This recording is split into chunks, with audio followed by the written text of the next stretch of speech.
आज हामी नयाँ विषय फाँसीवाद अथवा फासिजमको विषयमा चर्चा परिचर्चा गर्नेछौँ।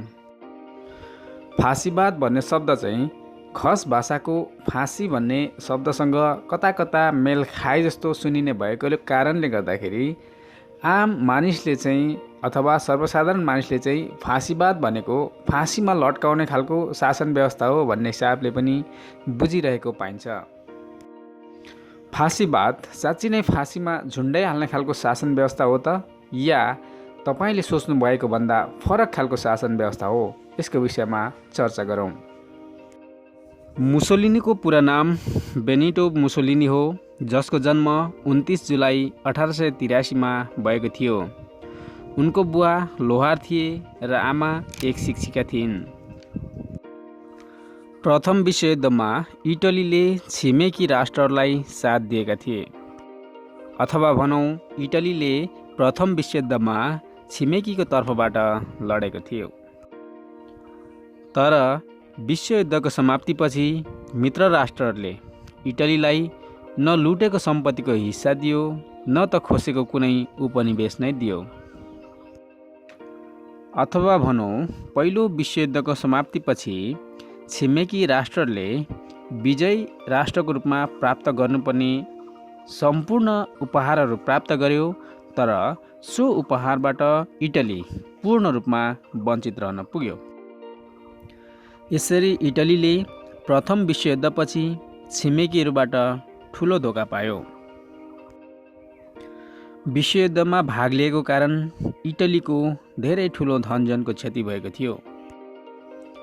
देशमा अर्थतन्त्रको डामाडौल स्थितिको कारण मुलुक गृहयुद्धतर्फ अग्रसर भइरहेको थियो। छिमेकी राष्ट्रहरूमा कतै मजदुरहरूको नेतृत्व गर्नेहरू सरकारमा आइसकेका थिए त कतै श्रमिकहरूको आन्दोलन चर्किरहेको थियो। जताततै यस्तो अराजक स्थितिको कारण इटलीको सरकार पनि धर्मराउन थालिसकेको थियो। मित्र राष्ट्रहरूसँगको असन्तुष्टि र देशको सैनिक अराजकताको परिस्थितिबाट इटलीलाई जोगाउनको लागि 23 मार्च 1919 को दिन मुसोलिनीले फासिस्ट दलको गठन गरेका थिए। यस्तो विषम परिस्थितिबाट इटलीलाई जोगाउन मुसोलिनीले सन् 1925 मा इटलीको सरकार भङ्ग गरेर फाँसीवादी दलको सरकार स्थापित गरेका थिए। अन्ततोगत्त मुसोलिनीको नेतृत्वमा स्थापित भएको फाँसीवादी पार्टीले इटलीलाई बचाउने काम गर्यो र इटली एक फाँसीवादी देश बन्न पुग्यो। समग्रमा भन्नुपर्दा प्रथम विश्वयुद्धबाट उत्पन्न भएको विषम परिस्थितिले फाँसीवादको जन्म गरायो। फाँसीवाद अथवा फासिजम शब्दको उत्पत्ति इटालियन भाषाको फ्यासियो शब्दबाट भएको हो, जसको अर्थ हुन्छ काठको बिटा अथवा मुठा पारेर राखिएको काठ, जसमा काठको बिटामाथि हतौडा पनि राखिन्थ्यो। काठको बिटा एकताको प्रतीक थियो भने हतौडा शक्तिको प्रतीक थियो। यो चिन्ह रोममा राज चिन्हलाई दर्शाउनको लागि प्रयोग गरिन्थ्यो। इटलीमा मुसोलिनीद्वारा यस चिन्हलाई राष्ट्रिय प्रतीकको रूपमा अपनाउन थालियो र पार्टीलाई फाँसीवादी पार्टी भन्न थालियो र फासिस्ट पार्टीद्वारा अपनाइने विचारधारालाई फाँसीवाद भन्न थालियो। फाँसीवाद कुनै क्रमबद्ध र सुव्यवस्थित विचारधारा भने होइन। फाँसीवाद आवश्यकता अनुसार समय समयमा लिइँदै गइएको फाँसीवादी विचारधाराहरूको समूह हो। यसमा विभिन्न समयमा फाँसीवादी विचारधारा राख्नेहरूले केही न केही नयाँ थप्दै लगेका छन्। भनिन्छ मुसोलिनी आउनुभन्दा अघि पनि इटलीमा फाँसीवादी विचारधाराहरू प्रशस्तै थियो, तर मुसोलिनी आएपछि भने फाँसीवाद इटलीमा त छायो नै। यो युरोपको विभिन्न देशहरू Germany, Poland, France, Spain, Hungary, Austria, Portugal, युनान लगायत देशहरूमा समेत फैलियो। मुसोलिनीले उदारवाद, लोकतन्त्र, साम्यवाद, व्यक्तिवादको विरोध गरे र निरङ्कुशवाद, उग्र राष्ट्रवाद, युद्धवाद, सर्वाधिकारवादको समर्थन गरे। तसर्थ फासीवाद एक त्यस्तो व्यवस्था भन्ने बुझिन्छ जसले उदारवाद र लोकतन्त्रको जोडतोडले विरोध गर्दछ र उग्र राष्ट्रवाद, युद्धवाद, पुँजीवाद तथा सर्वसत्ताधिकारवादको समर्थन गर्दछ। फासीवाद एउटा रूढिवादी, परम्परावादी र कुलीनतन्त्री व्यवस्था पनि हो। यो व्यवस्था एक अधिकार प्राप्त दलद्वारा शासन तथा समाजको सर्वसत्ताधिकारवादी सङ्गठन हो जो अत्यधिक जातिवादी, राष्ट्रवादी, सैनिकवादी तथा साम्राज्यवादी हुने गर्दछ। फासीवाद एक अवसरवादी विचारधारा हो जसले लोकतन्त्र, राजनीतिक दल, समानता, स्वतन्त्रता र भातृत्वको विरोध गर्दछ। आफ्नो अनुकूलता अनुसार यसले उग्र राष्ट्रवाद, जातीय श्रेष्ठता, परम्परावाद, युद्धवाद र निरङ्कुशवादलाई समर्थन गर्दछ। फासीवादमा राज्यलाई सर्वोपरि मान्ने गरिन्छ। व्यक्ति राज्यको साधन हो र उसले सरकारले बनाएको कानुन मान्नै पर्ने हुन्छ। चाहे उसको तार्किक क्षमताको अनुसार त्यो कानुन गलत नै किन नलागोस्, चाहे त्यो कानुनले उसको व्यक्तिगत स्वतन्त्रताको हनन नै किन नगरोस्, तथापि आफ्नो देशको हित र भलाइको लागि भए पनि त्यस कानुनलाई उसले मान्नै पर्ने हुन्छ। फासीवादमा एक व्यक्तिमा सम्पूर्ण देशको शक्ति निहित गरिन्छ र त्यस व्यक्तिलाई देशको पर्याय बनाइन्छ। जस्तै इटली भनेको मुसोलिनी र मुसोलिनी भनेको इटली। फासीवादमा फासिस्ट नेताले बोलेको कुरा देशको हितमा मानिन्छ र कुनै पनि व्यक्ति त्यस देशमा रहन्छ भने त्यसले आफ्नो व्यक्तिगत स्वतन्त्रतालाई तिलञ्जली दिएर देशको हितमा मात्रै सोच्नुपर्ने हुन्छ। फासीवाद व्यक्तिवादको कट्टर विरोधी विचारधारा हो। फासीवाद सबै व्यक्तिलाई अलग अलग सोच्नबाट प्रतिबन्ध लगाउँछ। जो व्यक्ति फासीवादको सर्वश्रेष्ठ पदमा पुग्दछ र तानाशाही बन्दछ उसैलाई सर्वोपरि र सर्वश्रेष्ठ मान्ने गरिन्छ र उसको बौद्धिक क्षमतालाई मात्रै देशको हितमा ठान्ने गरिन्छ।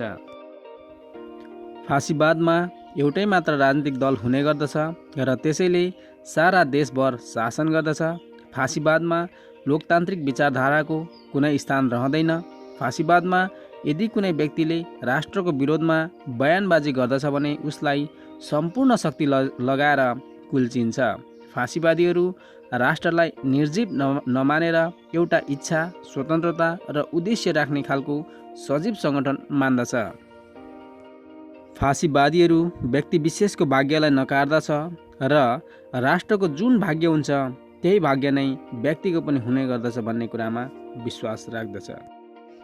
फासीवादको विषयमा चर्चा परिचर्चा गर्दै जाँदा भिडियो धेरै नै लामो हुने भएको कारणले गर्दाखेरि जतिसक्दो छोटो समयमा तपाईहरूलाई जानकारी गराउने उद्देश्यले यो फासीवादको विषयवस्तुहरू, फासीवादको विशेषताहरू यहाँनिर पस्कने जमर्को गरेको छु। फासीवादका एकदमै छोटोमा केही सिद्धान्तहरू हेरौँ। फासीवाद तर्क वितर्कमा नभएर काममा विश्वास राख्ने एक व्यवहारिक आन्दोलनको सार हो जसको कुनै निश्चित सिद्धान्त छैन। यो समय र परिस्थितिको बदलावमा विश्वास गर्दछ।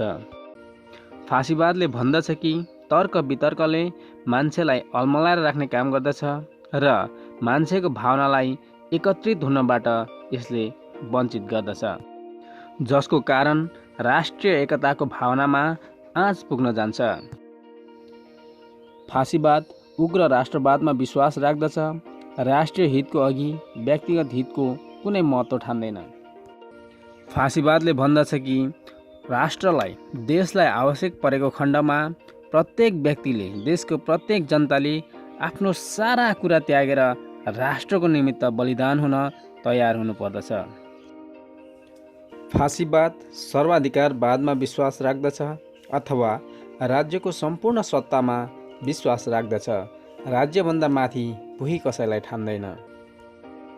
फासीवाद युद्धवादी हुन्छ र साम्राज्यवादी पनि हुन्छ।